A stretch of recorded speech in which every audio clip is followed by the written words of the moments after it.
Hey, Chris, welcome to another week, and another week, another cyber breach, or a dozen or so cyber breaches. I gotta, You I gotta fix my lighting. I look like I really am in a fireside chat. I'm sitting in the dark with like lights around me, but yeah, Yeah, I got to exercise. I had to close the shades because the sun was. yeah. Anyway, Oh, Matt's not here. Everyone can see. I don't know. He ducked he out on it. ducked out on us. Yeah, it's Oh, sad. well, it's okay. Things happen, and you never know what's going to happen. And I know you said you had an interesting week. Outside of fighting a cold, um, yeah, I had a really interesting week, especially last week. So, oh, where should we begin? I was born in. Oh, never mind. No, Uh, no, no. I don't. We don't need the life story. hey now, all right. Uh, have you heard of the email bombing ransomware campaign that's going on? You send somebody. Yeah, I heard some things about it. Send enough emails and people will eventually click. Yeah, in this case, it was send 3,000 emails in 45 minutes and then wait a period of time and then follow up with calls into Microsoft Teams and act like you're part of the IT team Nice. and get people to use like Microsoft Quick Assist for you to connect to. And yeah, just try to deploy some not so friendly software on that computer using scripts to create like a C2 server, you know, situation so they can communicate with that computer, steal information, and ultimately probably deploy ransomware. Well, that's the ultimate goal. Yeah. And And so I had a customer who unfortunately experienced this. And we got a live taste of what it's like to deal with that. ouch. Yeah. So, So, so just to reiterate a little bit, just to back up for a little bit. So you had a client that experienced. So a client got their 3,000 email messages, and then somebody reached out on Teams. But somebody at the company had to do something to help this guy along. 20 people got 3,000 emails in Right. No, 45 minutes. but besides the emails, you said they connected via Teams. They had to share their computer. Yep. They had them share their computer. So Yep. they had a couple of people give access to this these people, Oh, and more than one? yeah, there's two. Oh, Uh, nice. yeah. So a couple weeks ago, 20 people got 3,000 messages in 45 minutes. Incredible amount. It bypassed Microsoft's anti-spam, so they must have found like some bypass or something like that to get the mail through. It was all like Russian spammy stuff. I think it was some French stuff too. But a week later, they called via Teams from a Microsoft tenant, dialed, called them up and said they were part of IT. They used a name of somebody in IT. They knew the IT director, LinkedIn. IT director's name. They used the name there, and they convinced a couple people just hung up, which is cool, right? The good news Mhm. is the people that disconnected let the IT director know what was going on, but two people did connect, gave them access, and the tools that we had, nothing happened, Right.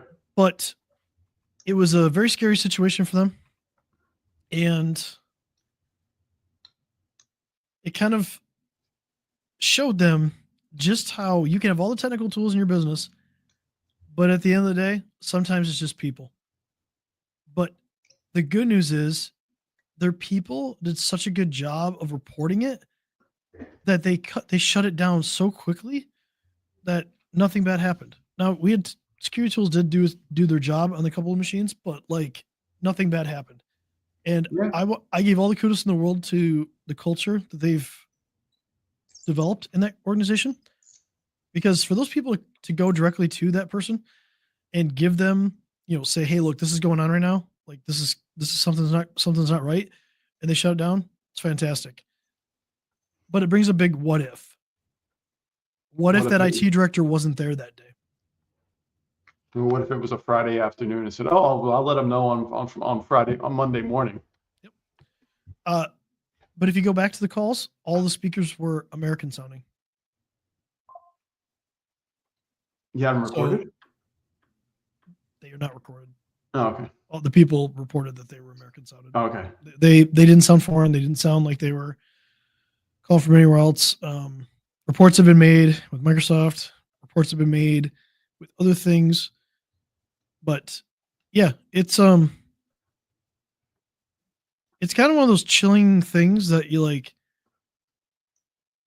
the what if scenario. Yeah. So Yeah, I've had multiple conversations since then about that. I mean, it goes down to what you've always said. We've been saying all along is we can put a bunch of great tools out there, but there is no one SKU that you can sell to be cyber safe, and it really falls down to the people doing the right things and taking the time to think about what just happened and telling people what happened. And through that, you learn things like where there's gaps in the system, Yep. things that need to be resolved. People who didn't think that they could be a victim before now are reassessing that. You've talked to them about this, like the dangers of certain things, and not to say that people blow things off, but like you know how some people are. Some people they don't make different decisions until they're faced with it, right? Yeah. So, and even then, sometimes people would just like put their head in the sand. Well, it happened once; it's not going to happen again. I don't care. And it goes back to something that the small financial services firm that I talked to a few years ago, where one of their clients reached out to me because she lost $200,000 because they had an email breach. And they're like, "Oh no, we got the best security in town." Well, you didn't even have MFA turned on, guys. So. well, and if we go back, MFA is such an easy thing, but all these hacks we keep seeing don't have MFA. Power Square being that, change healthcare.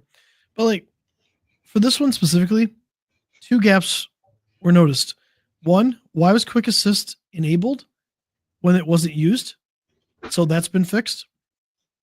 Two, why was Teams calling from external companies allowed when they didn't ever use it? That's been fixed. So the two methods that they would use to actually call these people can no longer happen. That does not mean that they won't attack them again and just call them on the phone. Mm-hmm. There was clearly enough information done on them to know who the players were, which is interesting and terrifying. But the what if he wasn't there or she wasn't there scenario comes back to if one of those computers end up getting the whole thing, basically they deploy a script, they establish a C2, so it's command and control, so they can control the machine, they can do whatever they want with it. They do a reverse, they do a SOX proxy tunneling to get commands there. Yep. And then they collect information, keystroke log, do all that, see what they can get to laterally in the network. And if they can get far enough, they're going to hit with ransomware. Specifically, it looks like this one's Black Bastard ransomware. I don't know for this customer if that would have been the case, but that's what the attacks look like. They're targeting. And based on everything you said, the MFA would not have protected people from this one. These are all people that are already got on the computers, and they were basically given remote access. Yeah, unfortunately. So there's a couple of legitimate executables they use to sideload malware DLLs too. So yeah, and it relaunches on reboot. So some really advanced stuff. This is a very targeted attack. This is happening to a lot of companies. It's not just my customer. There was a lot of attacks that went out. Sophos kind of detailed it. Some other ones kind of detailed it. I saw a couple alerts after we talked about what it was, and I was like, oh, that's what it was. Yeah. I think Sophos calls them STAC 5143. But just amazing level of dedication to go through that. And the call is all about saying, hey, I just want to install some anti spam software on your computer.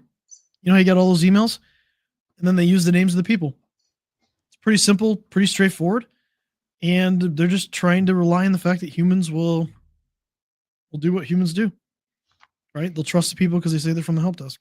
So, and once these guys get in, they have a playbook. They've already worked through what they're going to do, and they know what they have an idea of what they need to get there quickly.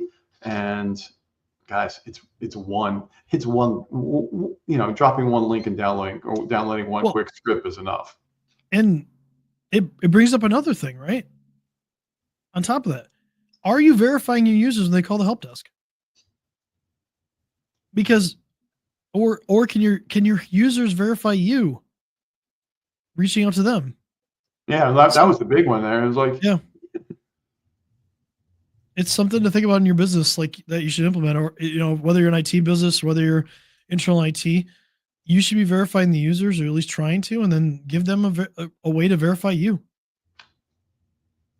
Whatever way that is, you can use different tools to do that, but they should verify when somebody calls them up and says I'm from the help desk and uses a name.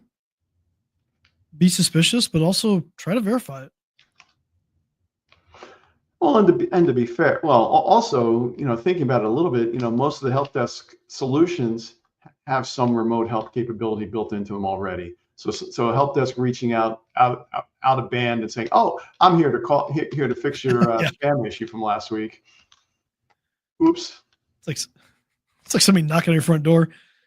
Hey, I'm just in the area, and we're just checking for gas leaks. Can I come check your house out? No, some random person, but yep. So yeah, it was definitely an interesting week. So the message here is train your people and train the culture, and the culture's the big one. Don't be afraid to say something. Yeah, culture. I think it was the New York subway that actually had an ad campaign going out. If you see something, say something. Absolutely. Yeah, have a culture where people call somebody and they know who to call, let them know, and go from there. But yeah, this is a scary situation. It's still ongoing too. Obviously, we're trying to do more protections and things like that to kind of lock the environment down a little bit more. So maybe next week Matt will be with us and we'll talk about shared responsibilities. We keep pushing it off. Yeah, well, when some people just don't show up to their job. Oh, what do you do? Shots fired, guys. For more entertaining content, come back next week. All right, let's move on and get back to work. Keep some people safe. Yeah. Hey, have a good week, guys. Stay cyber safe and don't answer Teams calls.